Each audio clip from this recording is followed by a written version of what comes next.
जैसे ही उनके पति काम से आते वैसे ही चारों बहुएं चुगली करने में लग जाती। एक दिन जब उनके पति घर आए तो रोमा बोली, सुनो जी, इस घर में मैं नहीं रह सकती।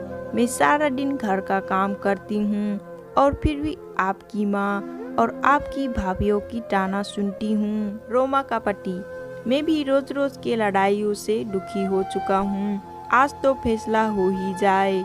उधर मीनू भी अपने पति से कहती है, मीनू सुनिए जी, हम कब तक आपके घर वालों के साथ पिसते रहेंगे।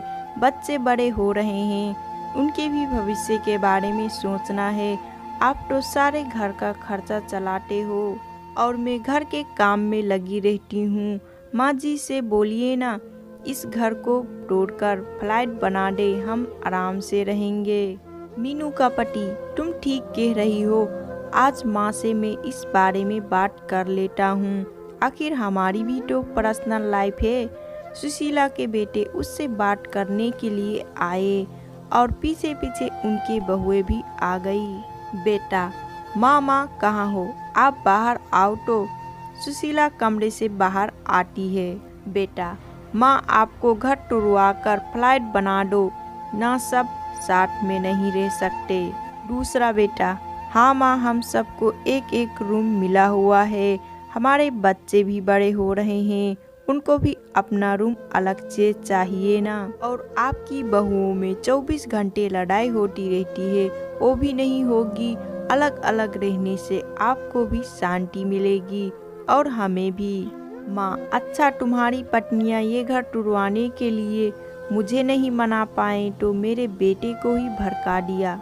मैं इस घर को टुरवाना नहीं चाहती। इस घर में तुम्हारे पिता की यादें हैं, तुम्हारा बचपन बीता है और तुम चारों अपने पत्नियों को समझाने की बजाय मुझसे ये घर तोड़ने के लिए बोल रहे हो। सुशीला ने अपने बेटे और बहुओं को बहुत समझाया, लेकिन कोई भी राजी नहीं हुआ और मजबूरी में सुशीला को अपना घर तोड़ना ही पड़ा। जैसे जैसे हथौड़ा घर की दीवारें पर चोट कर रहा था, सुशीला को चोट अपने दिल पर महसूस हो रही थी। अब कुछ दिन बाद उस घर की जगह एक आलीशान बिल्डिंग खड़ी थी। सुशीला ने अपने चारों बेटे और बहुओं को बुलाया और कहा, तुम चारों के फ्लैट बनकर तैयार हो गया है, अब तुम सब आराम से रह सकते हो। तुम अपने अपने परिवार के साथ खुश रहोगे, लेकिन मेरा परिवार तो तुम सब हो। तुम्हें अलग अलग जाता देख मुझे कितना दुख हो रहा है, मैं कैसे बताऊं।